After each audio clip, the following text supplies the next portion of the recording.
मेरे प्रिय भाई और बहनों, अलग अलग जगहों से जब हम बाइबल को पढ़ते हैं, हम या तो उसको अपने मनों से पढ़ सकते हैं और एक थियोलॉजी के एक किताब की तरह उसकी पढ़ाई कर सकते हैं, या हम कोशिश कर सकते हैं परमेश्वर के हृदय को देखने की जब हम बाइबल पढ़ते हैं। और वही मेरी कोशिश रही है करने की। ज़्यादातर शुरुआती दिनों में जब मेरा पहला नया जन्म हुआ था 60 वर्षों के पहले, मैं उसको पढ़ता था, पढ़ाई करता था एक किताब की तरह। पर जैसे मैं ज़्यादा वृद्ध होते गया हूँ और मैंने ये पाया है कि बाइबल हमें इस वजह से दी गई है ताकि हम परमेश्वर के हृदय में देख पाए, वही अब हमारे जीवन को बदल देगा। नहीं तो आप सिर्फ वहाँ से सिद्धांत पाओगे या थोड़ा सांत्वन पाओगे इस कठिन समयों में। पर अगर आप परमेश्वर के हृदय को देख पाओ तो आप परमेश्वर के साथ संगति में, इस अद्भुत पिता के साथ संगति में आओगे जो स्वर्ग में है, जिसकी हमारे लिए इतनी तीव्र देखभाल, एक चिंता है कि वो इस चीज़ के लिए भी तैयार था अपने बेटे को भेजने के लिए इस पृथ्वी पर, सिर्फ इस वजह से ताकि वो आपको पाले और मुझे पाले, कि हम उसके बच्चे बन जाएं। जितना अधिक मैं इसके विषय में सोचता हूँ, कई बार मैं विलाप करता हूँ, पिता तूने मुझसे इतना प्रेम किया और तू मेरे पीछे आया उन दिनों जब मैं तुझसे दूर भटक गया था, और फिर एक बार तू मुझे अपने आप के पास ले आया। मैं कभी परमेश्वर के हृदय को का दृश्य खोना नहीं चाहता। और मैं सबको न्योता देना चाहता हूँ मेरे प्रिय भाई और बहनों, कि आप पवित्र आत्मा से मांगे कि वो आपके स्वर्गीय पिता का हृदय आपको दिखाए, यीशु मसीह के हृदय को वो आपको दिखाए। और हमारा विषय है आज परिवार के विषय में। हमें मसीह का जीवन सबसे पहले अपने घरों में प्रकट करना है, क्योंकि हम दूसरों को वो चीज़ नहीं दे सकते जो हमारे घर में काम नहीं करती। मैंने इस उदाहरण का इस्तेमाल किया है कई बार। अगर आपके पास एक डीवीडी प्लेयर है जो सही से काम नहीं कर रहा आपके घर में, वो आगे नहीं जाता, फास्ट फॉरवर्ड नहीं होता, अच्छे से वीडियो नहीं बचती, चलती, अटक जाती है, क्या आप इसको एक तोहफा दोगे आपके प्रियजन को? बिल्कुल नहीं। आप एक अनजान व्यक्ति को भी उसको एक दान नहीं दोगे, तोहफा नहीं दोगे। क्या आप किसी के विवाह में उसको तोहफा दोगे? बिल्कुल नहीं। हम कभी किसी और को एक ऐसी वस्तु नहीं देंगे जो हमारे घर में काम नहीं कर रही सही से। मेरा अगला सवाल यह है, क्या आप किसी को सुसमाचार देने की कोशिश करते हो? एक ऐसा सुसमाचार जो आपके खुद के घर में काम नहीं कर रहा, दूसरों को देने की कोशिश कर रहे हो क्या? एक ऐसा सुसमाचार जो असफल हो रहा है आपके ही घर में, आप कैसे उसको किसी और को एक तोहफे के तौर पर दे सकते हो? और एक सुसमाचार लाखों लाखों गुना ज़्यादा बहुमूल्य है डीवीडी प्लेयर से भी। एक डीवीडी प्लेयर, आप कोई इलेक्ट्रॉनिक वस्तु आप किसी को नहीं दोगे जो आपके घर में काम नहीं करती। फिर कितना अधिक हमें सोचना होगा सुसमाचार देने के पहले, एक ऐसा समाचार जो हमारे घरों में काम करे। और अगर आप परमेश्वर के हृदय में झांक के देखें तो वो घर है जहां परमेश्वर शुरुआत करना चाहता है अपने काम को। सबसे पहले हमारे अपने हृदयों में, और उसके बाद हमारे घरों में, और फिर कलीसिया में, और फिर संसार में। शुरुआत होती है एक व्यक्ति से और फिर घर में। और मैं शुरू करना चाहता हूं एक वचन से, निर्गमन उसका 25 अध्याय और उसका 8वां वचन। आप इस वचन को जानते हो। उस जंगल में जब इस्राएल मिस्र देश से बाहर आया था और जब वे माउंट सिनाई पर्वत पर आए, परमेश्वर ने उनसे कहा, परमेश्वर ने मूसा से कहा, मेरे लोगों से बताओ कि मेरे लिए एक निवास स्थान वो बांधे, पवित्र स्थान। और उसका उद्देश्य यह है ताकि मैं उनके बीच निवास करूं। वो परमेश्वर की इच्छा थी, वो हमारे बीच में रहना चाहता है। और वही उद्देश्य है कि उसने अपने आप के लिए एक पवित्र स्थान बनवाया। और वही वचन लेकर अपने पारिवारिक जीवन को इसको लागू करके देखें। परमेश्वर वही बात आपके साथ करना चाहता है। वो कहता है, मैं चाहता हूं मेरे लोग उस वचन को इस प्रकार पढ़े, निर्गमन 25:8, क्या आप एक ऐसा घर बनाओगे, एक परिवार बनाओगे, पति पत्नी बच्चे, ताकि मैं जो प्रभु हूं तुम्हारे बीच में, तुम्हारे घर में रह पाऊं। इस वचन को लेकर कहिए, प्रभु मैं एक ऐसा घर बनाना चाहता हूं जहां तू आकर रह सके। और अगर आप शुरुआत में जाए, आरंभ में, बाइबल के शुरुआत में, बिल्कुल इसी प्रकार परमेश्वर की योजना थी जब उसने आदम और हवा को बनाया। पर वहां जाने से पहले मैं आपको कुछ दिखाना चाहता हूं। नए नियम में हम नई वाचा के विषय में बहुत कुछ कहते हैं। नई वाचा में ऐसी बातें हैं जिनका हम अनुभव करते हैं जो पुराने नियम में लोग कभी अनुभव नहीं कर पाते थे। मैं आपको दो उदाहरण देना चाहता हूं। पहला है पवित्र आत्मा से भरना। जब पुराने नियम के लोगों के विषय में लिखा है कि वो पवित्र आत्मा से अभिषिक्त होते थे, हमेशा पवित्र आत्मा उनके ऊपर होता था, वो कभी उनके अंदर नहीं आता था। पहले बार पवित्र आत्मा एक मनुष्य के अंदर जिया इस पृथ्वी पर, वो था जब यीशु मसीह इस पृथ्वी पर चला। यूहन्ना बपतिस्मा के ऊपर भी पवित्र आत्मा उसके ऊपर था। यूहन्ना 7:37 से 39 में लिखा है कि पवित्र आत्मा दिया नहीं गया था क्योंकि मनुष्य के अंदर जीने के लिए, ताकि वो उसके अंदरूनी भाग से बाहर आए, क्योंकि यीशु मसीह उसके महिमा के स्थान तक नहीं गया था। ये बहुत स्पष्ट लिखा है। और उसके बाद पेंतिकुस्त के दिन के बाद हम सब पवित्र आत्मा को अपने अंदर पा सकते थे कि पवित्र आत्मा से हम परिपूर्ण हो जाए। अब एक ही जगह है पूरे बाइबल में जहां हमारे पास एक आज्ञा है पवित्र आत्मा से भरने की।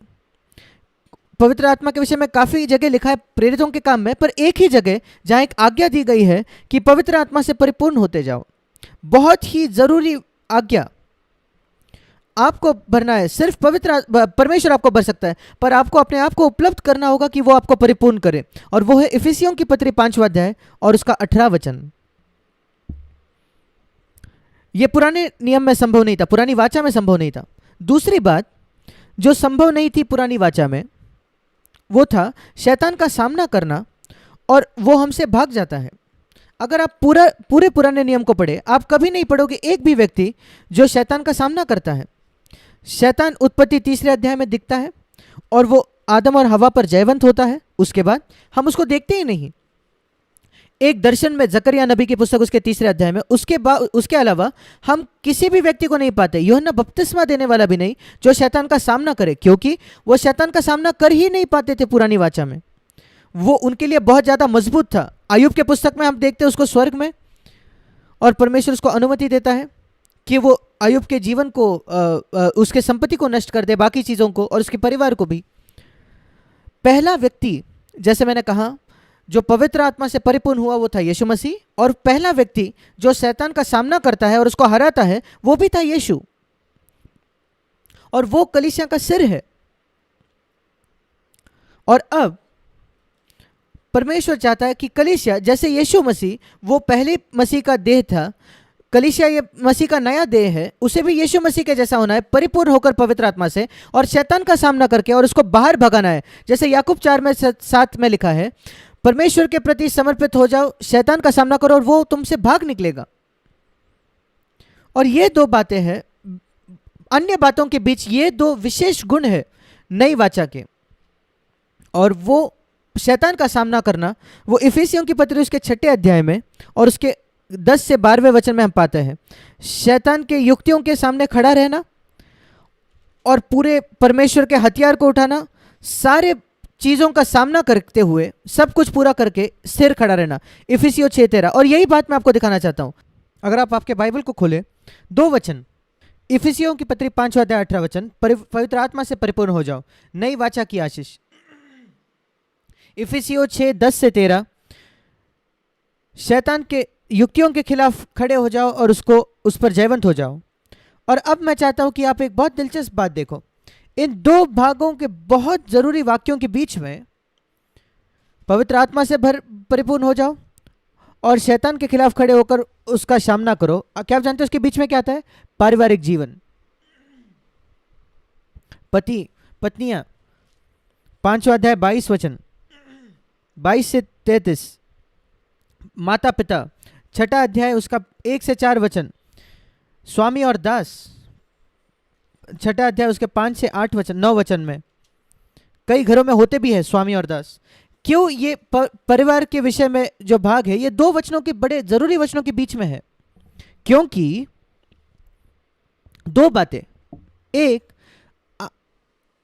आप इस परिवार के जीवन को तब तक नहीं जी सकते जब तक आप पवित्र आत्मा से परिपूर्ण न हो जाओ। इसलिए इकलौती जगह मैंने बताया पूरे बाइबल में जहां लिखा है पवित्र आत्मा से परिपूर्ण हो जाओ, पवित्र आत्मा से परिपूर्ण हो जाओ, और उसके आगे कहता है अब तुम जो पत्नियां हो अपने पति के अधीन हो जाओ, पति अपने पत्नी से वैसा प्रेम करो जैसे मसीह ने कलीसिया से किया। हम ये कैसे कर पाएंगे अगर हम पवित्र आत्मा से नहीं भरेंगे? पिता, इस कुटिल, इस दुष्ट पीढ़ी में अपने बच्चों को एक ईश्वरीय तरीके से बड़ा करो। हम कैसे उसको करेंगे पवित्र आत्मा के सामर्थ्य के बिना? और इसलिए पवित्र आत्मा से परिपूर्ण हो जा। कई लोग कहते हैं कि आप पवित्र आत्मा से भरते हो तो आप अन्य भाषा में बात करते हो, वो पवित्र आत्मा का एक वरदान है, पर यहां लिखा है पवित्र आत्मा से भर जाओ और पति पत्नी इस प्रकार आपको एक साथ जीना है। पवित्र आत्मा से भर जाओ और पिता और बच्चों इस प्रकार आपको अपने बच्चों को बड़ा करना है। क्या आप इसको देखते हो? पवित्र आत्मा से भरने का ये एक परिणाम है। और इसकी दूसरी बात, शैतान के साथ जो हमारी लड़ाई का जो भाग है वो क्यों तुरंत मसीह घर के बाद आता है? क्योंकि शैतान दूसरे किसी भी बात पर इतना हमला नहीं करता जितना वो मसीह घर पर करता है, क्योंकि वो जानता है अगर वो सफल हो जाता है घर को नष्ट करने में, उसने कलीसिया को नष्ट कर दिया है।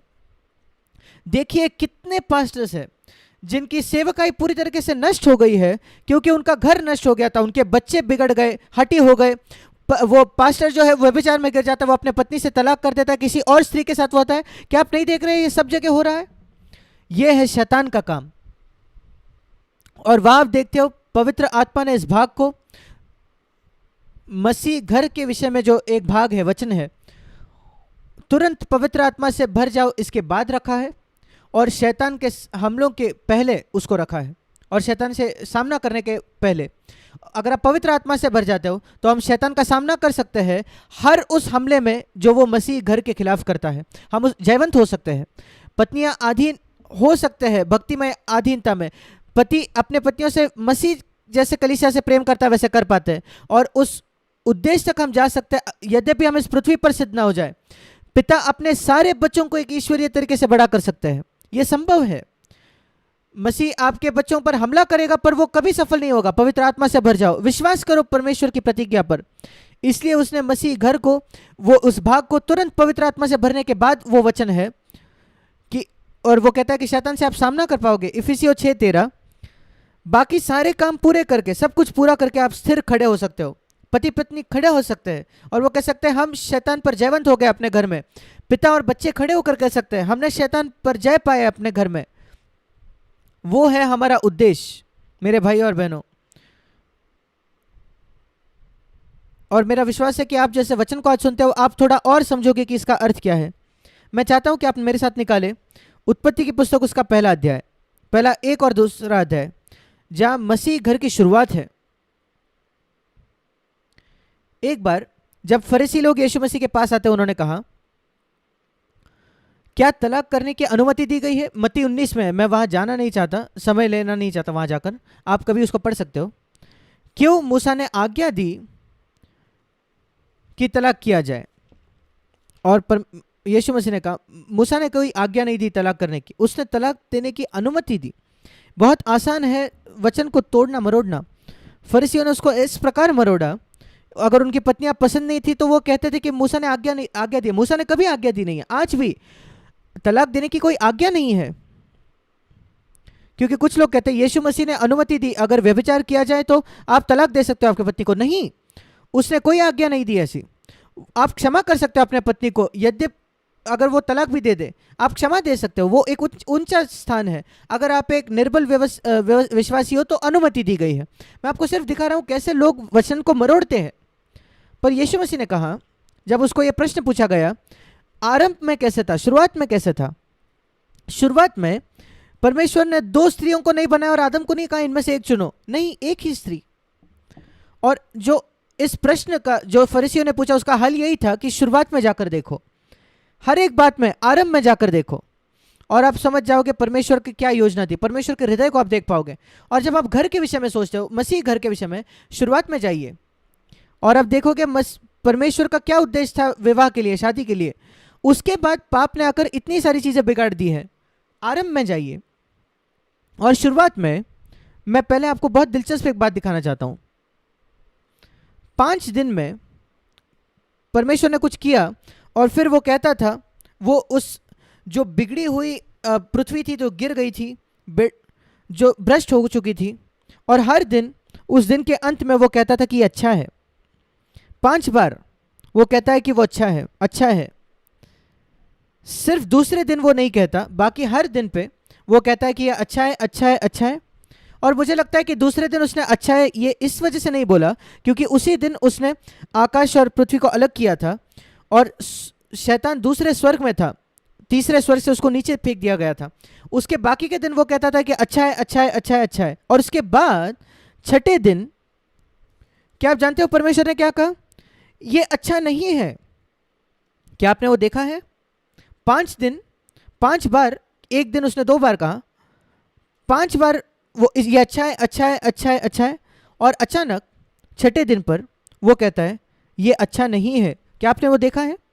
यहां लिखा है उत्पत्ति 2 उसके 18 वचन में, आदम को बनाने के बाद परमेश्वर ने कहा आदम का अकेला रहना अच्छा नहीं है, इस व्यक्ति को अकेला रहना अच्छा नहीं है, इस मनुष्य को।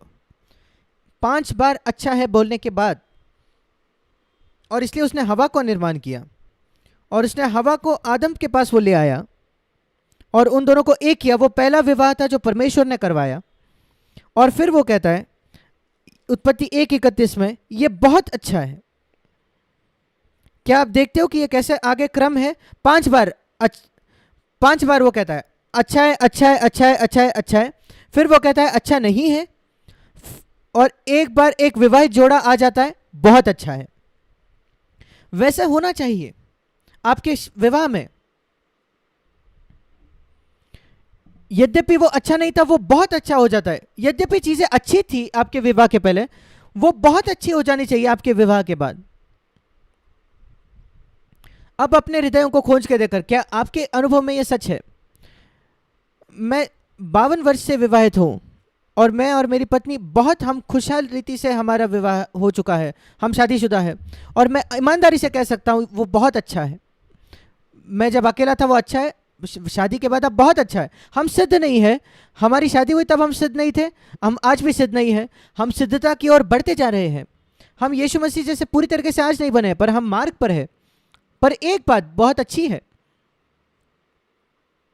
और मैं चाहता हूं कि आप सब इसको निशाना बना दें। कभी ये मत कहे कि ये मेरे शादी में अच्छा नहीं होगा, कहिए कि मेरे विवाह में बहुत अच्छा होने वाला है, मेरे साथ बहुत मेरे बच्चों के साथ अच्छा होगा। विश्वास का शब्द कहिए। वही यीशु मसीह ने कहा आरंभ में जाकर देखो, उसने फरीसियों को कहा। आप तलाक के बारे में कह रहे हो, वो तो परमेश्वर ने पाप की वजह से अनुमति दी। आरंभ में जाकर देखिए, उसने कभी आदम और हवा को तलाक की अनुमति नहीं दी थी। वैसे ही किसी भी परिस्थिति में आप क्यों मसीह परिवारों को नहीं देखो, या प्रचारक और पास्टर्स के परिवारों को क्यों नहीं देखो? परमेश्वर कहता है आरंभ में जाकर देखियो। वैसे तब कैसे था? उसने एक अच्छी नहीं परिस्थिति को बहुत अच्छे परिस्थिति में बदल दिया। और इसलिए अगर आपको लगता है आपका घर आज एक अच्छा नहीं ऐसे परिस्थिति में है, वो अच्छा नहीं है, जो भी कारण हो, वहां एक कारण था, आपके बाद में अलग कारण होगा। परमेश्वर उसको बदल सकता है बहुत अच्छे परिस्थिति में। उस विश्वास से आइए हम शुरू करें। अगर आपके पास विश्वास ही ना हो प्रभु के पास, जब आप आते हो, अगर आपको लगता है परमेश्वर भी असहाय है, आपका समस्या बहुत बड़ी है, आपकी समस्या, वो आपको कभी मदद नहीं कर पाएगा। परमेश्वर फिर आपके लिए कुछ नहीं करेगा। आप परमेश्वर के हाथ को बांध रहे हो। क्या आप जानते हो सबसे दुखी वचन, एक दुखी वचन जो सुसमाचार में पाया जाता है, मत्ती उसके 13वें अध्याय में, जहां लिखा है, वहां यीशु बहुत सामर्थ के काम इस वजह से नहीं कर पाया क्योंकि उसने वो नहीं करना चाहता था, पर इस वजह से क्योंकि उनका अविश्वास था। मत्ती 13 उसका आखिरी वचन 58 वचन, मत्ती 13:58 आखिरी वचन। उसने वहां उसके अविश्वास के कारण बहुत से सामर्थ के काम नहीं किए। इस वजह से नहीं कि उसको नहीं करने थे। मरकुस 6 में लिखा है कि वो कर नहीं पाया क्योंकि उनके अविश्वास की वजह से। और मैं आपसे पूछना चाहता हूं, आप में से कुछ जिनके कठिनाइयां चल रही है आपके विवाहित जीवन में, क्या आपके विषय में यह लिखा जाएगा कि परमेश्वर चाहता था कि आपका बहुत अच्छा विवाह हो, पर वो इस वजह से नहीं कर पा क्योंकि आप विश्वास नहीं करते थे? इस वजह से नहीं कि परमेश्वर नहीं कर सकता था, क्योंकि आप विश्वास नहीं कर रहे थे। या आपने कहा कि नहीं, हमारी परिस्थिति इतनी बदतर, इतनी बुरी है, कौन सी परिस्थिति इतनी खराब है कि परमेश्वर उसका हल नहीं कर सकता? एक पार्ट जो हम सीखते हैं, मैं सीखता हूं सारे चमत्कारों से जो यीशु ने किए, मैं कभी नहीं पाता कि कोई परिस्थिति को यीशु मसीह सामना करता है और वो कहता है लोगों को, अरे मैं नहीं जानता यहाँ क्या करना चाहिए। हम कभी नहीं पाते कि यीशु मसीह ऐसा कहता है। 5,000 पुरुष और कई स्त्रियां, कई बच्चे भूखे हैं बिना खाने के, प्रभु के पास एक समाधान है उसके लिए। क्या वो आंधी आकर उस नाव को डुबाने वाली है गलीली के उस झील में? उसके पास एक समाधान है। क्या दाखरस खत्म हो गया है काना के विवाह में? उसके पास एक समाधान है। क्या लाजरस मर चुका है? उसके पास एक समाधान है उसके लिए।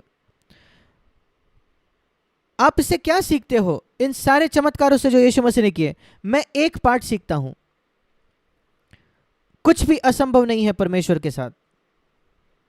कोई भी समस्या परमेश्वर के लिए बहुत महान नहीं है कि वो उससे जूझ ना सके, उसका समाधान नहीं कर सके। यही संदेश मैं सारे चमत्कारों से पाता हूं जो यीशु मसीह ने किए। कोई भी यीशु मसीह के पास एक समस्या लेकर नहीं आया जाए यीशु मसीह को अपना सिर खुजलाकर कहना पड़ा, अरे मैं नहीं जानता क्या करूं मैं अभी। कभी नहीं हुआ ऐसा। हर बार परमेश्वर जब लोग उसके पास जब समस्या लेके आते थे उसके पास एक समाधान था। शायद एक स्त्री होगी जो व्यभिचार में पकड़ी गई थी, या 5 बार तलाक की हुई एक सामरी स्त्री जिसके विषय में कोई भी चिंता नहीं करता था, शायद लोग उसे घृणा करते थे, पर यीशु मसीह ने उसे छुड़ाया। वो कोई भी समस्या छुड़ा सकता था। फिर आज कौन सी समस्या है आज 21वें शताब्दी में जो यीशु मसीह जिसका हल न कर सके? कोई भी समस्या नहीं। विश्वास रखिए। एक बार एक व्यक्ति ने अपने बेटे को यीशु के पास लाया। उसने कहा कि तेरे शिष्यों के पास में ले आया, वो सहायता नहीं कर पाया, अगर तू कुछ कर सके तो तू हमारी सहायता कर। यीशु मसीह ने ये नहीं कहा कि अगर, ये मत कहो कि मैं तुम अगर कर सकता हूं। उसने कहा अगर तुम, यदि तुम, वो व्यक्ति यीशु के पास आकर कहता है कि यदि आप सहायता करो, और यीशु मसीह फिर उसकी ओर मुड़कर कहता है अगर तुम विश्वास कर सको तो सारी बातें संभव है, और उसका बेटा छुटकारा पाता है। पर उसके पास वो विश्वास ज्यादा नहीं था और वो कहता है प्रभु मेरे पास ज्यादा विश्वास नहीं है, मेरे अविश्वास की सहायता कर। वो भी पर्याप्त है परमेश्वर के पास आने के लिए और कहने के लिए प्रभु मेरे पास अधिक विश्वास तो नहीं है, थोड़ा बहुत है, मेरे अविश्वास की सहायता कर। और आप चमत्कार का अनुभव कर सकते हो। और आज हम एक ऐसे दिन पे जीते, एक बहुत बड़ी जरूरत है चमत्कार की हमारे घरों में, पति पत्नी के रिश्तों में, माता पिता और बच्चों के रिश्तों में। और हम यहाँ क्या देखते हैं? ये परमेश्वर का उद्देश्य था कि वो एक हो जाए। और परमेश्वर की एक योजना थी जब उसने कहा कि एक पुरुष का अकेला होना अच्छा नहीं है, उत्पत्ति 2:18, मैं उसके लिए एक सहायक बनाऊंगा। मैं यहाँ देखना चाहता हूं, बहुत सामर्थ्य बात देखिए। इन वचनों को जल्दी जल्दी ना जाए इन शब्दों के ऊपर। परमेश्वर ने क्या कहा? मैं आदम के लिए एक सहायक बनाना चाहता हूं। पत्नी को क्या होना है? पति के लिए एक सहायक, एक गुलाम नहीं। अपने पत्नी को एक गुलाम की तरह उसके साथ बर्ताव ना करें कि जिसको सिर्फ आपकी सारी ऑर्डर्स माननी है, आपकी बातें माननी है। ये अपेक्षा न रखिए कि आप एक राजा होगे और गुलाम के ऊपर हक जमाते हो। वैसे पत्नी नहीं होनी चाहिए। पत्नी को सहायक होना है। उसी समय पत्नी को स्वामी भी नहीं होना है पति के ऊपर।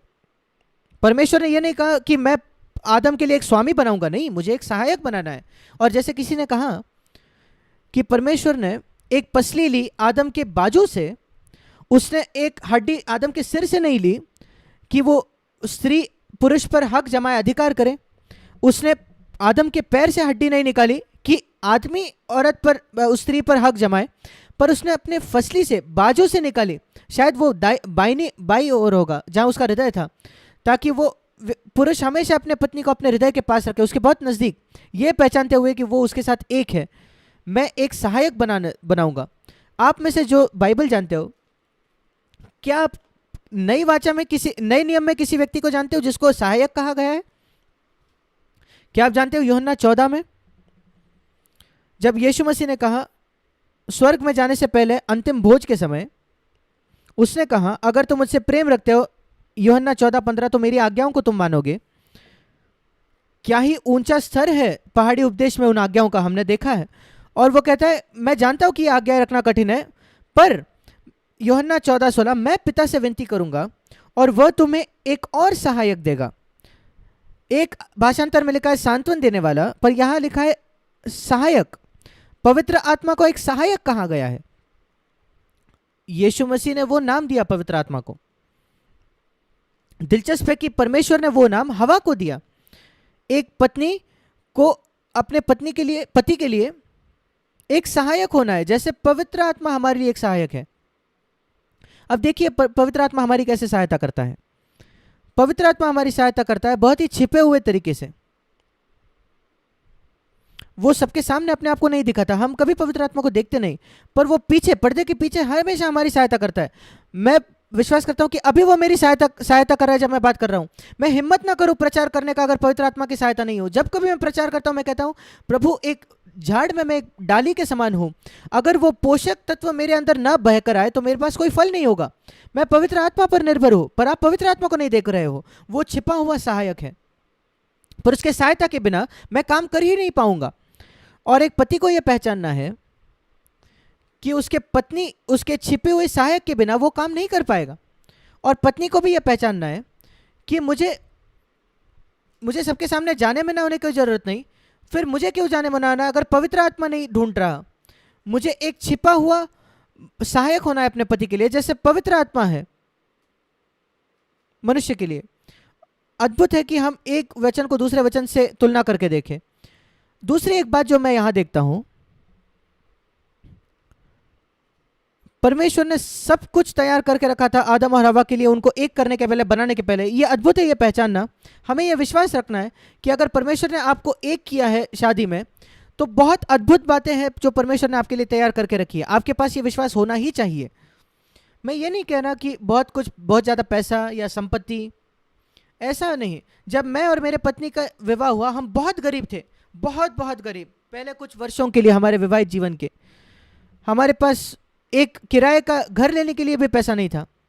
हम बहुत गरीब थे। मैंने अपना सारा जो कमाया वो पैसा था जो मैंने नेवी में कमाया, परमेश्वर के काम के लिए दे दिया था। हम परमेश्वर पर भरोसा रख रहे थे अपने ज़रूरतों के लिए। परमेश्वर ने हमारी सहायता की, हमारी देखभाल की। हम गरीब थे पर हम खुश थे। परमेश्वर सारी बातों का प्रावधान करता है। और यहां हम आदम और हवा के लिए देखते हैं, उसने उनके लिए एक बहुत सुंदर बगीचा मुहैया करवाया, और उसमें एक संदेश था। वो अदन का जो बगीचा था सबसे सुंदर बगीचा होगा इस संसार में, जहां फूल थे, पेड़ थे, सारे जो प्राणी थे, कोई जंगली नहीं था उसमें से। बहुत एक सुंदर जगह थी वो, एक सुंदर बगीचा। और प्रभु आदम और हवा से कह रहा था, आदम और हवा, मैं चाहता हूं कि तुम्हारा विवाह इस बगीचे के जैसा हो। मैं चाहता हूं कि तुम्हारा एक दूसरे के साथ जो रिश्ता है, संबंध है, वो इस सुंदर बगीचे के जैसे हो, जहां लोग आ सके और सुंदर उस फूलों का सुगंध ले, फल ले, और उस फल को वो खा सके। क्या एक अद्भुत जगह काम है ये, अगर एक विवाह ऐसा हो। वो है परमेश्वर का मूलभूत उद्देश्य विवाह के लिए। आपका विवाह एक बगीचे के समान होना चाहिए, जहां दूसरे लोग आकर आनंद उठा सकते हैं उस सुगंध का, उस अच्छे दृश्य का, आत्मिक तौर पर, और उस फल का आपके जीवन से जो आ रहा है। वो परमेश्वर का उद्देश्य है। पर एक बगीचा होने के बजाय, क्योंकि उन्होंने आज्ञा नहीं मानी परमेश्वर की, अनाज्ञाकारी वो बने, वो एक जंगल बन गया। वो संबंध आदम और हवा के बीच में वो एक जंगल जैसे बन गया। शुरुआत हुई थी एक छोटे अनाज्ञाकारिता परमेश्वर के खिलाफ। परमेश्वर ने उनको बताया था उस एक वृक्ष से न खाना। वहां हजारों फल थे। क्या इतना कठिन था एक पेड़ से दूर रहना? पर शैतान उनको उस पेड़ के पास ले गया। शैतान हमेशा यही कोशिश करेगा कि आपको किसी ऐसे चीज के पास ले जाए जो आप परमेश्वर के साथ के संबंध को नष्ट कर दे, और आपके पत्नी के साथ के संबंध, जीवन साथी के साथ जो रिश्ता है उसको नष्ट कर दे। इसको याद रखें। शायद 10,000 बातें हो सकती है जो आप कर सकते हो, वो बातें अच्छी हो सकती है। शैतान आपको उस एक चीज के पास ले जाएगा जो समस्या खड़ी करेगी। सोच कर देखिए कितनी अच्छी बातें पति पत्नी एक दूसरे के लिए करते हैं, पर शैतान आपको उस एक बात की याद दिलाएगा जो आपके पत्नी ने नहीं की या आपके पति ने नहीं की, और आपको उसी बात पर याद दिलाते रहेगा ताकि आप दोनों के बीच में एक दूरी आ जाए, आपके और आपके जीवन साथी के बीच। वैसे ही शैतान है। एदन के बगीचे से इस पाठ को सीखे। वो एक बात को खोज रहा है शैतान, जो आपको भ्रमा के ले जाए, एक दूसरे से दूर कर दे। और वही होता है, वही हुआ। हवा मूर्ख थी, उसने शैतान की बात मानी और तुरंत अपने पति परमेश्वर से वो अलग हो गई। और फिर उसने वो फल जो है अपने पति को दिया। अब जब मैंने पहले उत्पत्ति 3 अध्याय को पढ़ा, मुझे लगा आदम कहीं और घूम रहा था उस बगीचे में, जब तक मैंने उत्पत्ति 3 उसका 6वां वचन नहीं पढ़ा और ये देखा कि आदम बिल्कुल वहीं खड़ा था हवा के बाजू में। वो दोनों एक साथ खड़े थे इस इनकार किए हुए वृक्ष के सामने। और जब शैतान ने बात की हवा से, आदम सुन रहा था। क्यों वो चुपचाप खड़े रहा? क्यों उसने अपने पत्नी को ये नहीं कहा, अरे हमें इसको नहीं सुनना है, आइए हम यहां से चले जाएं, हम इस सर्प से नहीं सुनना चाहते?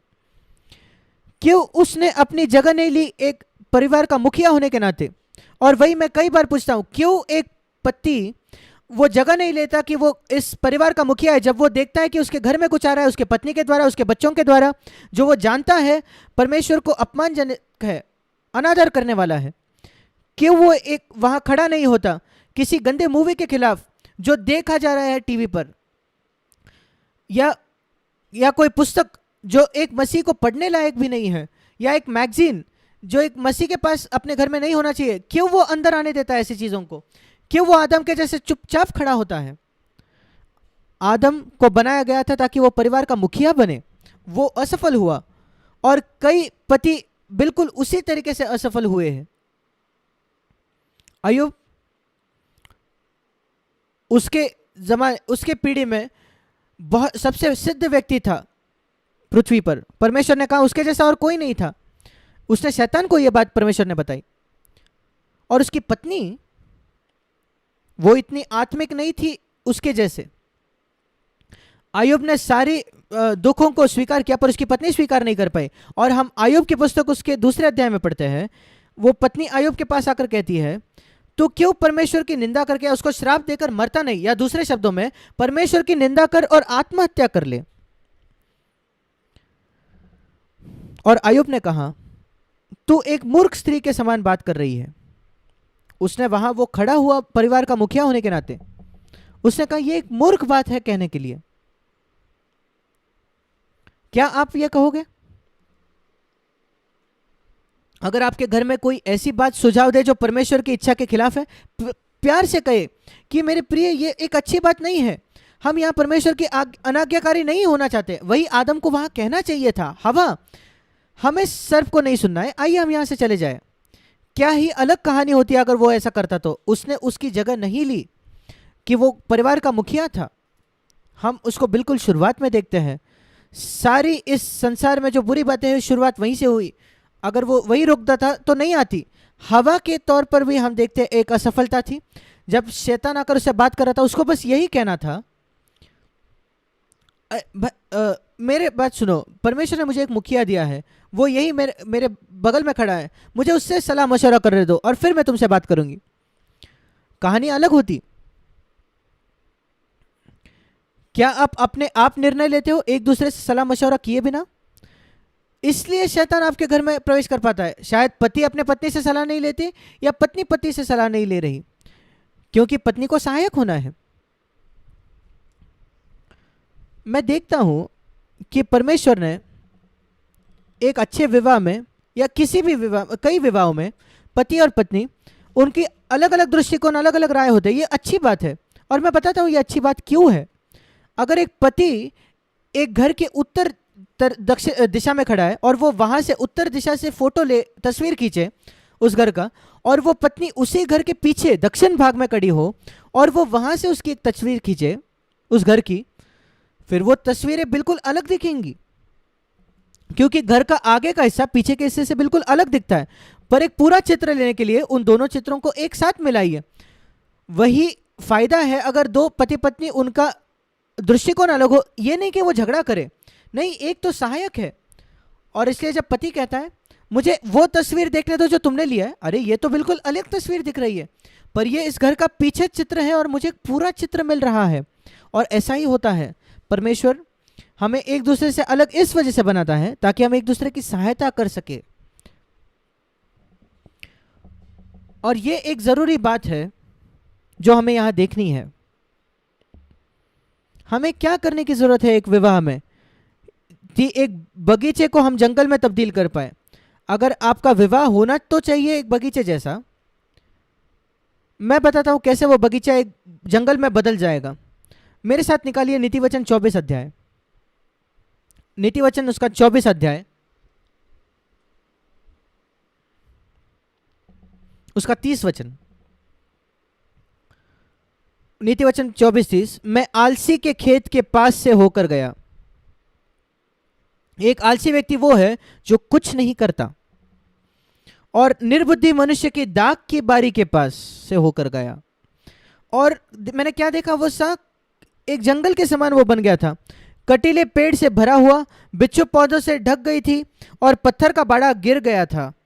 31 वचन, और मैंने देखा 32 वचन, और ध्यानपूर्वक विचार किया और मैंने देखकर शिक्षा प्राप्त की। वो व्यक्ति ने क्या किया, उसके बगीचे को एक जंगल में बदलने के लिए, एक ही शब्द में, कुछ नहीं किया, वो बस सोया। 33 वचन में लिखा है, छोटी सी नींद एक और झपकी और आत्मिक कंगालपन आएगा। और आपको क्या करने का है, क्या करना पड़ेगा अगर एक सुंदर बगीचे को आप जंगल में बदलना चाहो तो? कुछ भी नहीं, आपको कुछ भी करने की जरूरत नहीं है। आपको कुछ जाकर वो काटेले पेड़ को लगाने की आवश्यकता नहीं। तो अगर आप विश्वास नहीं रखते, किसी भी अच्छे बगीचे को देखो, उसको छोड़ दीजिए 2-3 साल के लिए, वो एक जंगल बन जाएगा। क्योंकि इस प्रकृति में स्वभाव ऐसा है कि वो जंगल की ओर जाता है। अगर आप एक जंगल को अकेला छोड़ो तो वो बगीचे में नहीं बदलेगा। अगर आप किसी के घर में जाकर देखो, बहुत सुंदर बगीचा है, सुंदर फूल है, सुंदर फल के पेड़ है, आप बिल्कुल निश्चित हो सकते हो कि उस व्यक्ति ने बहुत कड़ी मेहनत की है दिन रात, और उस जोड़े ने कठिन मेहनत की है दिन रात उस बगीचे को बनाने में। और अगर आप एक सुंदर विवाह देखो एक बगीचे की तरह, आप बिल्कुल निश्चित हो सकते हो कि उस जोड़े ने कड़ी मेहनत की है उस सुंदर विवाह को तैयार करने के लिए। और अगर एक परिवार देखो, अच्छे बच्चे बड़े हो रहे हैं, तो आप निश्चित हो सकते हो कि उन माता पिता ने कड़ी मेहनत की है वो बच्चों को बड़ा करने में। नहीं तो वो घर बिल्कुल एक जंगल जैसा बन जाता। ये पहला पार्ट है जो हमें सीखना है। आपको कुछ भी करना नहीं पड़ेगा अगर आप एक घर को, बगीचे को जंगल में बनाना चाहो। एक दूसरे के संगति को नज़रअंदाज कर दीजिए, एक साथ प्रार्थना मत कीजिए, बाइबल न पढ़िए, कुछ भी मत करो, आपका घर एक जंगल बन जाएगा। अगर आप चाहते हो एक अच्छा बगीचा, तो सारे बगीचे जिनको आपने देखा है उससे एक पार्ट सीखो। कहीं भी संसार में हमेशा वो परिणाम होता है एक बहुत कड़ी मेहनत का जो लोगों ने की है, और इसी वजह से एक सुंदर परिवार का निर्माण होता है। दूसरी बात जो मैं चाहता हूं कि आप एक बगीचे को एक जंगल में बदल सकते हो, वो है उत्पत्ति उसके 3 अध्याय में ही। उत्पत्ति 3 में एक बार परमेश्वर के साथ उनकी संगति टूट गई थी। उसके बाद क्या हुआ, जब परमेश्वर आकर आदम से पूछता है क्या हुआ, क्या तूने उस फल को खाया, वो तुरंत अपनी उंगली अपने पत्नी की ओर करता है, उठाता है, और वो कहता है प्रभु मैं नहीं हूं, वो अपराधी है, सारी समस्या का जड़ वही है।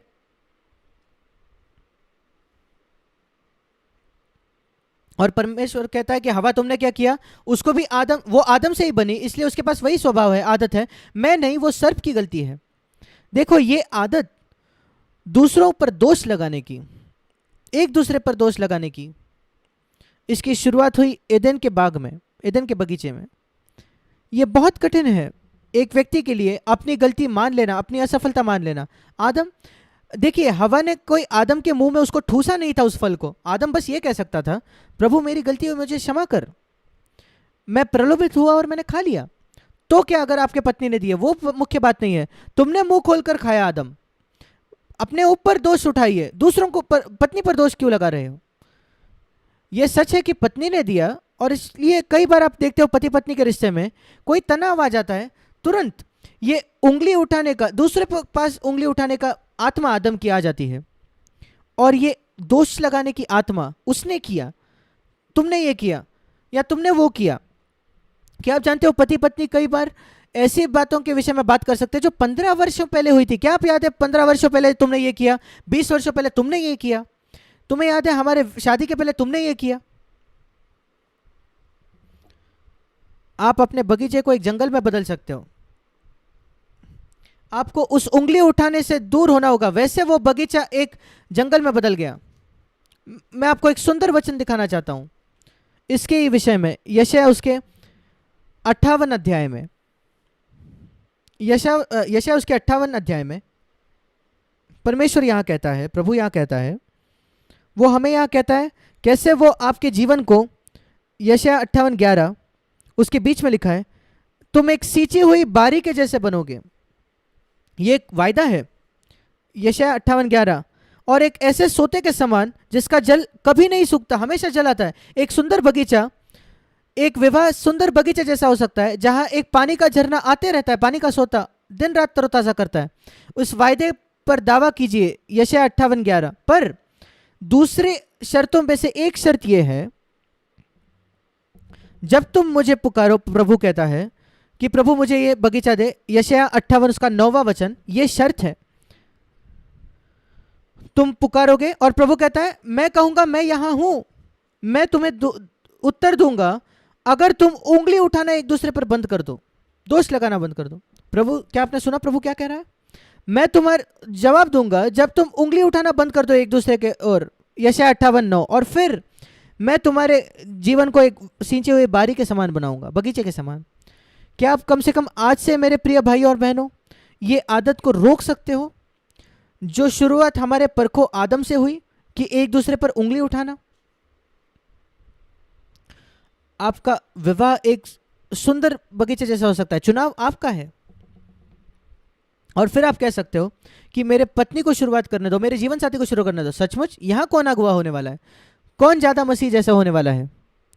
मैं हमेशा ये प्रश्न करता हूं, जब एक पति पत्नी के बीच में कोई झगड़ा तनाव होता है, एक तनाव, और ये किसी भी विवाह में हो सकता है, विशेषकर शुरुआती वर्षों में। और अगर शुरुआती वर्षों में समाधान ना करे तो वो आगे भी चलते जाएगा 20-30 वर्षों तक। पर जब एक पति पत्नी के बीच में कोई तनाव, कोई झगड़ा, कोई गलतफहमी, किसको पहला कदम उठाना चाहिए उस संगति को पुनर्स्थापित करने में? पति को या पत्नी को? अन्य जाति के संस्कृति में विधर्मियों के हमेशा नियम यह है, पत्नी को अपने आप को नम्र करना है और क्षमा मांगनी है, क्योंकि पति राजा है, वो प्रभु है, स्वामी है। पर एक मसीह के विषय में क्या? जब एक मसीह पति पत्नी, उनके बीच में तनाव या कोई झगड़ा या गलतफहमी होती है, किसको पहला कदम उठाना चाहिए? हम अपना उदाहरण परमेश्वर से लेते हैं, इस विधर्मी संस्कृति से नहीं। तो आइए हम ये प्रश्न करें और इस सवाल का जवाब हमको मिलेगा। जब परमेश्वर और मनुष्य के बीच में एक तनाव था, एक संघर्ष था पाप की वजह से, किसने पहला कदम उठाया वो रिश्ते को पुनर्स्थापित करने में? आप जवाब जानते हो, परमेश्वर ने पहला कदम उठाया, जिसने अपने बेटे को भेजा। किसी मनुष्य ने उसको आमंत्रण नहीं दिया था कि अपने बेटे को भेजो, परमेश्वर ने वो पहला कदम उठाया। और वो इतना बड़ा कदम था अपने आप को नम्र करने के लिए, बिल्कुल नीचे मिट्टी तक नम्र करना अपने आप को, इस वजह से कि वो रिश्ते को पुनर्स्थापित किया जाए। मैं फिर एक बार कहूंगा, जब परमेश्वर और मनुष्य के बीच में यह तनाव था, और यद्यपि गलती 100% मनुष्य की थी और परमेश्वर की शून्य गलती थी, फिर भी परमेश्वर ने वो पहला कदम उठाया इस तीव्र चरम के जगह तक कि वो अपने आप को मिट्टी तक नम्र करके उस रिश्ते को पुनर्स्थापित करना चाहा। क्यों परमेश्वर ने पहला कदम उठाया? क्योंकि वो ज्यादा आत्मिक था मनुष्य से भी अधिक। और इसलिए एक पति पत्नी के रिश्ते के झगड़े में या तनाव में किसको पहला कदम उठाना चाहिए? जो ज्यादा आत्मिक है। ऐसा नहीं कि जो गलत है। अगर परमेश्वर कहता है कि अरे उसकी गलती है मनुष्य की, मनुष्य को पहला कदम ले, तो फिर पुनर्स्थापना होती ही नहीं हमारे संगति की परमेश्वर के साथ। पर परमेश्वर का स्वभाव इतना उत्सुक है मनुष्य से साथ संगति करने के लिए, उसने ये नहीं कहा कि उसकी गलती है उसको पहला कदम उठाने दो, नहीं। वो गिरे हुए मनुष्य की ये भाषा है, पतन जिसका हुआ है, एक प्रेम करने वाले पिता परमेश्वर के भाषा है कि मैं पहला कदम उठाऊंगा, मैं अपने आप को नम्र करूंगा।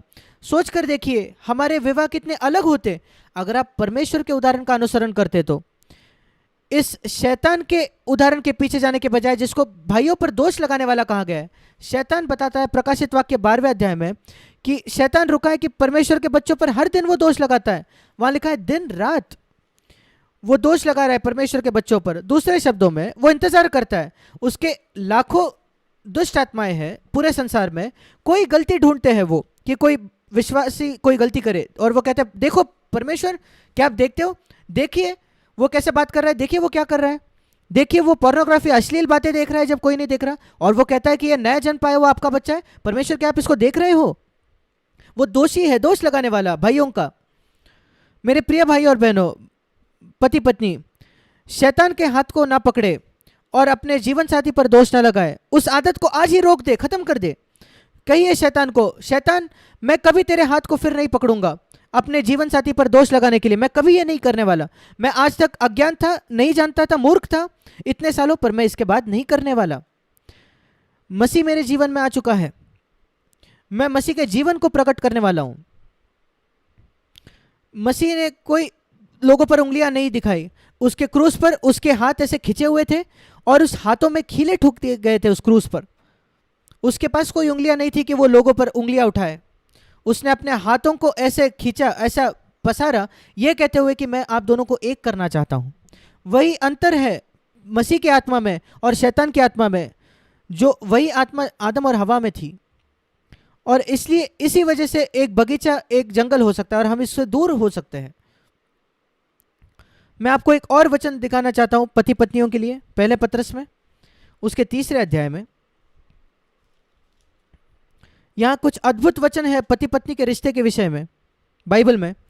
एक दिलचस्प बात, पुराने नियम में, पुरानी वाचा में पति पत्नी का रिश्ता, माता पिता और बच्चों का रिश्ता, वो बहुत जरूरी नहीं था। आयुब, उसकी एक अच्छा रिश्ता नहीं था अपने पत्नी के साथ, क्योंकि उसकी पत्नी आत्मिक व्यक्ति बिल्कुल नहीं थी।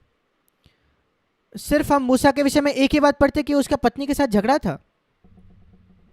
और शमूएल उसके बच्चे बिगड़ गए, हठी हो गए। जैसे एली के बच्चे हठी थे, शमूएल के बच्चे भी हठी थे, जिद्दी थे, बिगड़ गए। दाऊद की कई पत्नियां थी, उसके बच्चे हठी थे, कभी कुछ ने तो एक दूसरे का हत्या कर दी।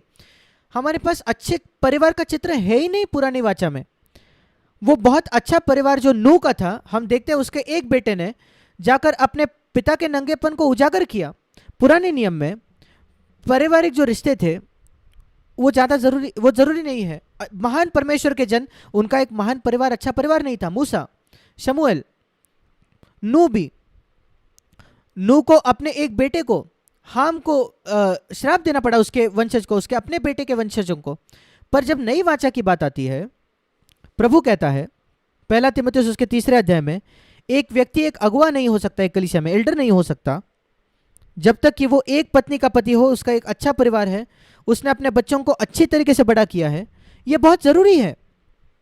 अगर ये योग्यताएं पुराने नियम में होती तो मूसा और दाऊद कभी भी अगुआ नहीं बन सकते, शमूएल कभी अगुआ नहीं बन पाता था, क्योंकि उनके बच्चे बिगड़े हुए थे, हठीले थे।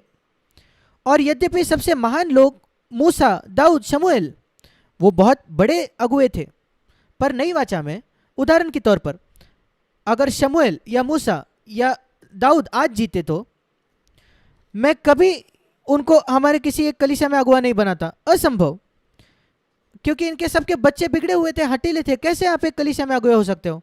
पर नई वाचा में ये बहुत जरूरी योग्यता है, ये इसकी जरूरत ही नहीं थी पुरानी वाचा में। ये बहुत जरूरी है, ये देखना पति पत्नी का रिश्ता बहुत जरूरी है। और इसलिए मेरे साथ निकालिए 1 पत्रस उसका 3 अध्याय। यहां एक पत्नी के विषय में लिखा है जिसका पति, जिसका नया जन्म नहीं हुआ है, या अगर वो नया जन्म भी हुआ है, वो वचन को नहीं मानता, वचन के प्रति अनाज्ञाकारित है। अगर आप में से कोई पत्नी है क्या जिसका ऐसा पति है जिसने नया जन्म नहीं हुआ है या आज्ञा नहीं मानता परमेश्वर के, यद्यपि वो मसीह कहता है वो एक पाखंडी है। यहां एक वचन है आपके लिए मेरे बहन, 1 पत्रस 3 अध्याय। आप जो पत्नियां हो अपने पति के अधीन रहो, इसलिए कि उनके प्रति भी जो वचन को न मानते हो। क्यों? उद्देश्य क्या है? इसलिए कि आप उनको जीत पाओ प्रभु के लिए, बिना किसी शब्द को कहे, अपने चाल चलन की वजह से। क्या आप यहां चित्र देख रहे हो? एक पति जो वचन के प्रति अनाज्ञाकारी है, वो एक ऐसा व्यक्ति है जिस पर शैतान ने काबू कर लिया है, कब्जा कर लिया है। कोई भी व्यक्ति जो आज्ञा नहीं मान रहा परमेश्वर के वचन का, वो शैतान के हाथ में है। और यहां एक पति है जो शैतान के हाथ में है, पकड़ा हुआ, जकड़ा हुआ। और शैतान बहुत मजबूत व्यक्ति है, बलवंत व्यक्ति है। एक पति परमेश्वर का वचन के अनाज्ञाकारिता, वो दूसरे वचन में लिखा है। और ऐसा कौन है जो इस पति को छुड़ा सकता है इस सिंह से, जो शैतान है? एक नम्र अधीनता में रहने वाली स्त्री। अद्भुत है, क्योंकि यहां लिखा है वो अपने पति को जीत सकती है। इसका मतलब वो उसका छुटकारा कर सकती है शैतान के चंगुल से। ये नम्र असहाय अधीनता में रहने वाली स्त्री अपने पति का छुटकारा कर सकती है शैतान के उस सिंह के चंगुल से, अपने चाल चलन से, बिना एक शब्द कहे, बिना प्रचार किए। अद्भुत तरीका है लोगों को मसीह के पास लाने का। ये आपके लिए एक वचन, अभिवचन ले लीजिए, वायदा लिए मेरे बहन, अपने पति पर दोष न लगाए। कहिए, प्रभु मैं चाहती हूँ कि पहला पत्रस 3 अध्याय उसका पहला वचन मेरे जीवन में पूरा हो। मैं शैतान का सामना करूंगी संसार के सामर्थ्य से नहीं, बल्कि अधीनता की आत्मा से, जो यीशु मसीह का था अपने स्वर्गीय पिता की ओर। और मैं अपने पति को मसीह में लाऊंगी। एक वचन है पतियों के लिए भी। शायद उल्टा है किसी के घर में, शायद पत्नी ज्यादा आत्मिक नहीं है, जैसे अय्यूब की पत्नी थी। परमेश्वर के पास सबके लिए एक वचन है। पहला पत्रस 3 अध्याय 7वां वचन, वैसे ही है पतियों, वैसे ही का अर्थ है उसी आत्मा में तुम भी बुद्धिमानी से पत्नियों के साथ जीवन निर्वाह करो, या समझकर जीवन निर्वाह करो। और स्त्री को निर्बल पात्र जानकर उसका आदर करो। एक आत्मिक मंशा रखने वाले पति को अपने पत्नी के विषय में क्या जानना है? एक बात सबसे प्राथमिक तौर पर, वो एक निर्बल पात्र है। वो उतनी मजबूत नहीं है मेरे इतने। हम जानते हैं कि शारीरिक तौर पर पुरुष ज्यादा बलवंत होता है स्त्री से, पर यहां लिखा है उससे भी ज्यादा वो निर्बल पात्र है। इस वजह से वो आसानी से रोती है, और मनुष्य आसानी से रोते नहीं, पुरुष आसानी से रोते नहीं। उस पर नीचे ना देखे, उसको तुच्छ ना जाने। ये समझ लीजिए कि वो एक निर्बल पात्र है। अगर आप उसको तुच्छ जानो कि वो निर्बल है इस वजह से, तो फिर आप उसको कभी नहीं जीत पाओगे। आप कभी एक ईश्वरीय घर नहीं बांध पाओगे, निर्माण नहीं कर पाओगे। यहां लिखा है अगर आप ये नहीं पहचानो कि वो निर्बल पात्र है, और अगर ये नहीं समझो कि परमेश्वर ने आप दोनों को जीवन के वरदान का समान वारिस बनाया है। पढ़िए 1 पत्रस 3:7 को। परमेश्वर ने पति पत्नी को बिल्कुल समान सिंहासन पर, बराबर के सिंहासन पर, जीवन के वरदान के वारिस, उसका मतलब राजा और रानी के जो सिंहासन है आपके पति और पत्नी का, एक ही समान पर, एक ही इस पर है, स्तर पर। पत्नी का सिंहासन नीचे नहीं है। एक साथ वारिस होना मतलब एक ही स्तर पर है, राजा रानी उसी स्तर पर है। इस बात को पहचान लीजिए। ये पहचान लीजिए कि आपकी पत्नी घर की रानी है, जैसे आप इस घर के राजे हो, और वो आपके बराबर है। और ये भी पहचानो कि वो एक निर्बल पात्र है। अगर आप ये नहीं करोगे तो आपकी प्रार्थनाएं, यहां लिखा है, रुक जाएंगी। इंग्लिश में लिखा है आपकी प्रार्थनाएं सुनेंगे, परमेश्वर नहीं सुनेगा। कई पतियों के, मसीह पुरुषों की प्रार्थनाएं, नया जन्म पाए हुए पुरुष, परमेश्वर उनकी प्रार्थनाएं नहीं सुनता, क्योंकि एक कारण से, दूसरे कारणों में से एक कारण यह है, वो अपने पत्नी को एक उसके बराबर का वारिस नहीं समझता। वो ये नहीं पहचानता हर समय कि वो एक निर्बल पात्र है, मुझसे निर्बल है, और उसकी प्रार्थनाएं सुनी नहीं जाती। क्या आप चाहते हो कि आपकी प्रार्थनाएं सुनी जाए? तो आपके पत्नी से वैसे ही व्यवहार करें कि वो आपके समान है, और हमेशा इस बात को पहचाने कि वो एक निर्बल पात्र है। ये एक अद्भुत बात है इस प्रकार एक होना। मैं आपको एक वायदा दिखाना चाहता हूं। सबोपदेशक एक ऐसी किताब है जो कई मसीह नहीं पढ़ते, पर यहां कुछ अद्भुत बातें लिखी है। मैं आपको बस एक वचन दिखाना चाहता हूं। सबोपदेशक उसका 4था अध्याय, और यहां लिखा है 10 से 12 वचन में 3 बातें जो एक पति पत्नी कर सकता है जब वो एक साथ होते हैं। सबसे पहले सबोपदेशक उसका 4था अध्याय 10वां वचन, अगर एक गिरे तो दूसरा उसको उठाएगा। ये एक अद्भुत बात है। जब आप शैतान के खिलाफ लड़ रहे हो, हम एक दूसरे की सहायता कर सकते हैं। अगर 2 है, एक से बेहतर 2 है, यहां लिखा है।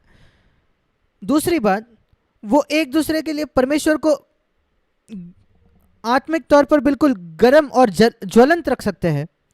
और 12वां वचन, अगर शैतान उनके खिलाफ आए तो 2 लोग उसका सामना कर सकते हैं। और ये 2 12वें वचन में लिखा है वो 3 हो जाएंगे। कैसे 2 लोग 3 हो जाते हैं? यीशु मसीह उनके बीच में आ जाता है। ये अद्भुत है, वचन है, और वही परमेश्वर कर सकता है आपके लिए। मेरे प्रिय भाई और बहनों, आपके घर में अब मैं आगे बढ़ना चाहता हूं बच्चों के विषय में कुछ बातें। माता पिता और बच्चे,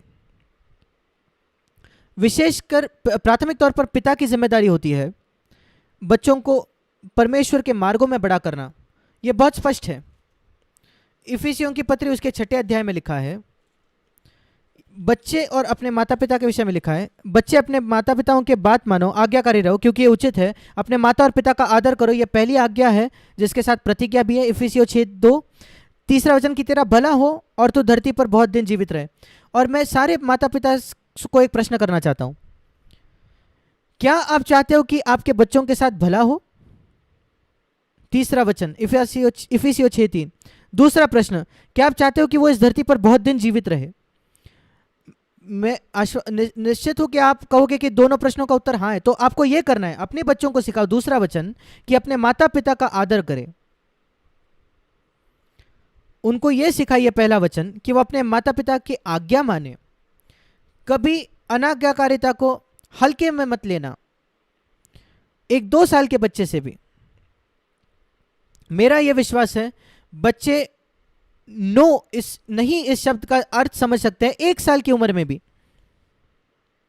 वो समझ सकते हैं जब वो 1 साल के होते हैं और वो पहचान लेते हैं। वो शायद कोई भाषा नहीं जानते, पर जब वो करने वाले और आप नहीं कहते हो, आपके आवाज के वो स्वर से वो समझ जाते हैं, नहीं ये इसका अर्थ क्या है। और क्या आप जानते हो वो क्या करेंगे? मैंने ये देखा है मेरे पोतों के साथ। जब वो 1 साल के होते हैं, हर दूसरे बार जब वो इनकार किए हुए बात के पास जाएंगे, वो पहले देखेंगे कि कभी आप देख तो नहीं रहे। वैसे हम जानते हैं कि वो संदेश समझ गए कि मुझे उसको हाथ नहीं लगाना है। वैसे ही मैं जान गया कि 1 साल का बच्चा भी ये समझता है नहीं शब्द का अर्थ क्या है। उनको ये सिखाइए आज्ञा मानना, किसी भी बात सिखाने से पहले आदर करना सिखाइए माता पिता का, और सारे उनसे बुजुर्ग लोगों का आदर करना। ये बहुत दुख की बात है जो हम बहुत विकसित देशों में देखते हैं। ऐसा कहा जाता है कि ये विकसित देश है, पर बस शारीरिक तौर पर आत्मिक तौर पर ये पीछे है देश। जवान लोग, उनका बूढ़े लोगों के लिए कोई आदर नहीं है, बड़े लोगों के लिए, उनसे बड़े जो है। पुराने नियम में वो उनको सर कहते थे, अंकल कहते थे। आज वो उनको बस नाम से पुकारते हैं, पहले नाम से। कोई आदर नहीं है। सिर्फ यही बात नहीं, उनका रवैया अनादर का है। ये एक ऐसे संसार का चिन्ह है जो परमेश्वर से दूर चला गया है। माता पिता जिनको अपने कभी पिताओं ने नहीं सिखाया कि बड़े लोगों का आदर कैसे किया जाता है। मैं प्रार्थना करता हूं कि आपके किसी भी बच्चे के विषय में सच ना हो। उनके साथ भला होगा अगर आप सिखाओगे आदर करना माता पिता का और बड़े लोगों का आदर करना। दूसरी बहुत जरूरी बात जो आपको अपने बच्चों को सिखाने की आवश्यकता है कि कभी वो झूठ नहीं बोले। ये 2 बातें हैं जिसके विषय में मैं बहुत कठोर था मेरे 4 बेटों के साथ। आदर करो और आज्ञा मानो अपने माता पिता का। और कभी अगर वो अनादर की तौर पे बात कर सकते, सब कुछ रोक देता था मैं। जाकर पहले क्षमा मांगो जिस व्यक्ति से आपने अनादर से बात की है, और फिर अपना काम जारी रखना, तुरंत माफी मांगना।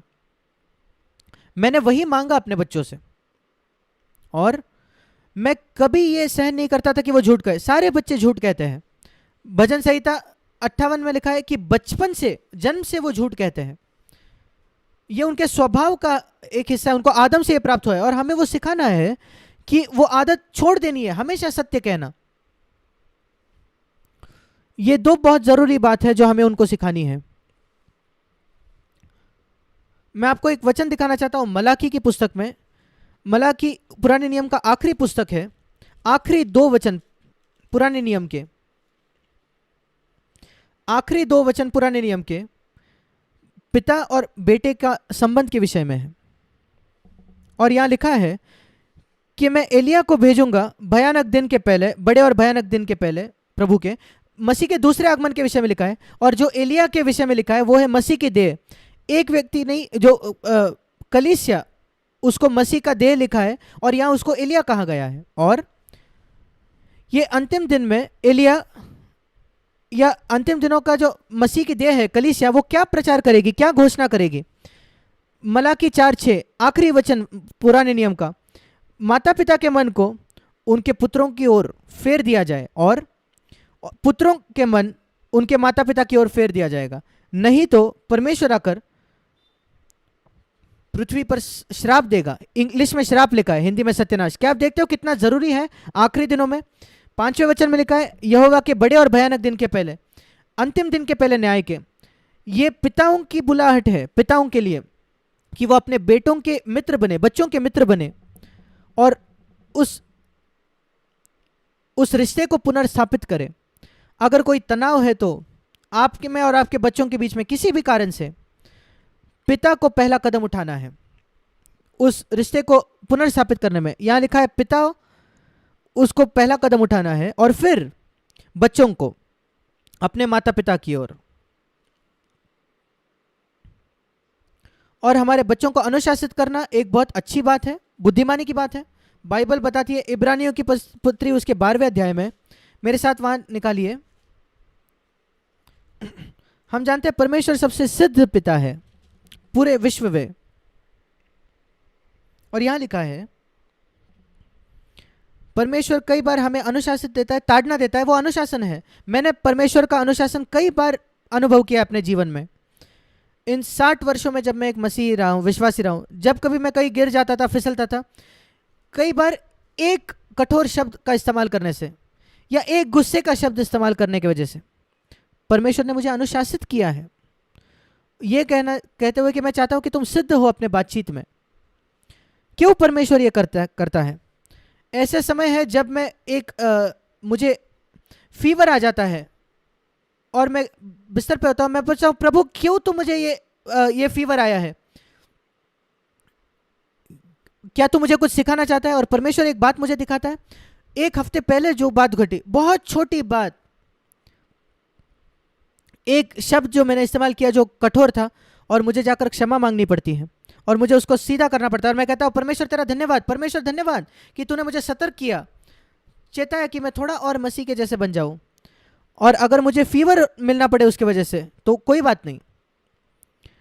और इब्रानियों 12 में लिखा है 7वें वचन में, ताड़ना के लिए आप सहन करते हो, और जब परमेश्वर आपको ताड़ना देता है, अनुशासन करता है, वो जैसे पिता सा बर्ताव करता है, पिता जैसा।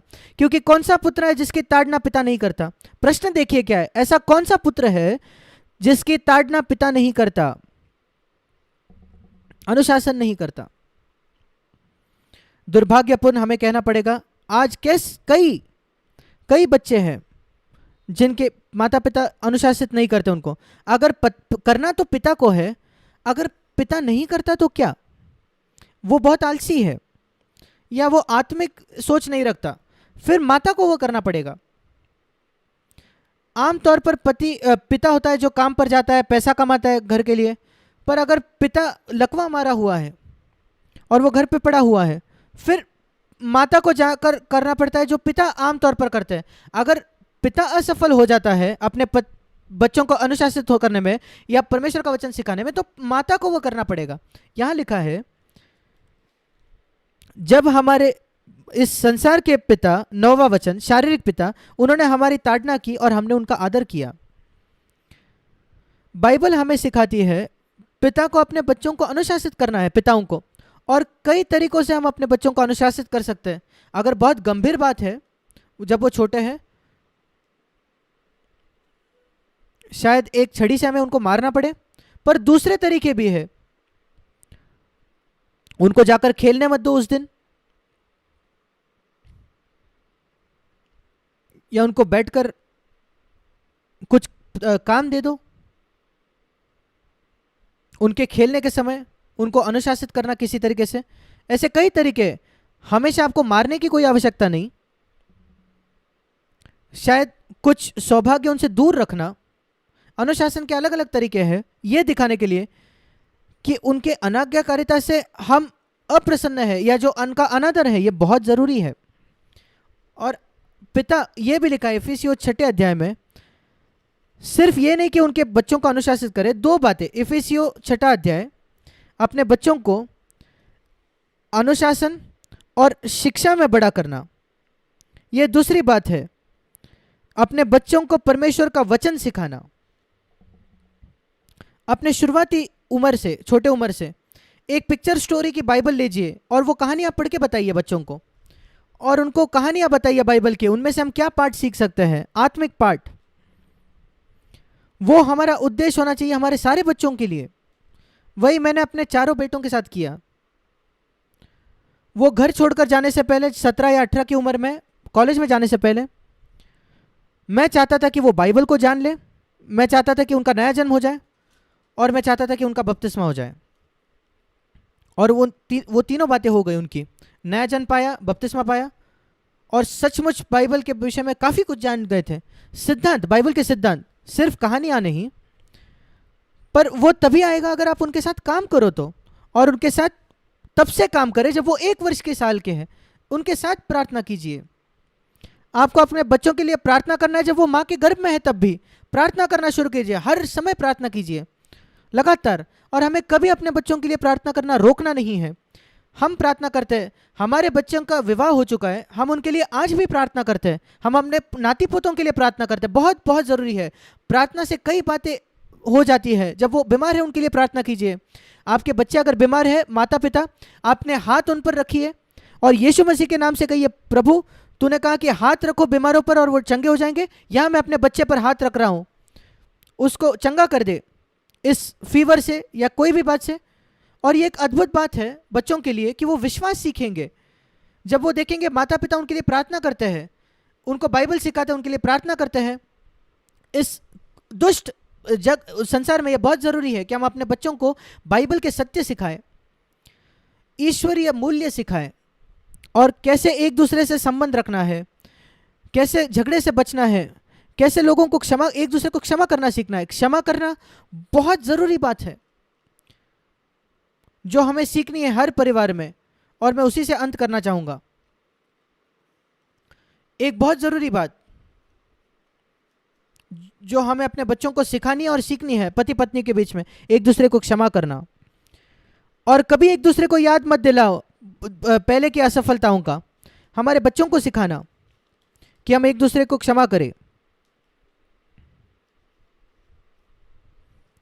और उसका महत्व हमें सिखाना है। परमेश्वर मत्ती का वचन मत्ती 5:16 में कहता है कि अगर आप एक दूसरे के पापों को क्षमा न करो, अगर दूसरों के पापों को आप क्षमा न करो, तो आपका स्वर्गीय पिता आपको क्षमा नहीं करेगा आपके पापों का। मैं चाहता हूं कि मेरे पापों की क्षमा हो जाए, और उसकी 2 शर्तें हैं कि अगर मेरे पाप क्षमा होने हैं तो। पहला तो यह है कि मुझे दूसरों के पापों की क्षमा करनी है, और फिर पहला यूहन्ना 1:9, मुझे अपने पापों का अंगीकार करना है परमेश्वर के सामने, और वो मुझे क्षमा करेगा। मसीह का लहू मुझे शुद्ध करेगा। पर अगर मैं प्रभु के पास जाता हूँ और कहता हूँ कि उसके लहू से उसे मुझे शुद्ध करना है, पर दूसरा एक व्यक्ति है जिसके साथ मेरा झगड़ा हुआ है, प्रभु कहेगा तुम्हारी विनती वही छोड़ दो, तुम्हारा दान छोड़ दो, प्रार्थना छोड़ दो, जाकर उस व्यक्ति से सब बातें सही कर लो, फिर आकर अपने दान को चढ़ाना। हम मत्ती 5:23-24 में इसको पढ़ते हैं। कई लोग कहते हैं जब आप पाप करोगे सिर्फ अपना पाप अंगीकार करो प्रभु के सामने, वो क्षमा करेगा। हाँ, वो दूसरी बात है, पर उसके पहले पहली बात, अगर आपने क्षमा नहीं की है किसी की, तो आप परमेश्वर के पास जाकर मांग नहीं सकते माफ़ी। सबसे पहले जाकर उस व्यक्ति से, सब लोगों से माफ़ी मांगो जिनको आपने चोट पहुंचाई है। उनको फ़ोन कीजिए, लेटर लिखिए, पत्र लिखिए, सबको क्षमा करना, सबसे क्षमा मांगिए, उनको क्षमा कीजिए। अगर आपने उनको चोट पहुंचाई है तो क्षमा मांगिए, और किसी ने आपको चोट पहुंचाई है तो उनको क्षमा कर दीजिए। और फिर परमेश्वर के पास जाकर कहिए, यीशु मसीह का लहू आपको सारे पाप से शुद्ध करेगा। मेरे प्रिय भाई और बहनों, एक मसीह घर को बनाना इस कुटिल पीढ़ी के बीच में, ये एक बहुत बड़ा सौभाग्य है। आपको एक ज्योति होना है परमेश्वर के लिए, आपके देश में, इस पीढ़ी में। परमेश्वर आप में से हर एक की सहायता करे कि आप ऐसे बनो। हम प्रार्थना करेंगे।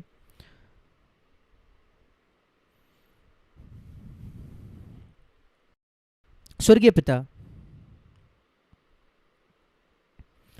हम कई परिवारों के विषय में सोचते हैं जो यहाँ प्रतिनिधित्व कर रहे हैं अलग अलग देशों के अलग अलग हिस्सों से, और मैं देखता हूँ कि तेरे हृदय की क्या लालसा है मेरे स्वर्गीय पिता, कि इन सारे परिवारों में संसार के अलग अलग जगह पर यहाँ एक ज्योति हो, जो आपके लिए चमके इस अंधेरे के बीच में, इस दुष्ट पीढ़ी के बीच में।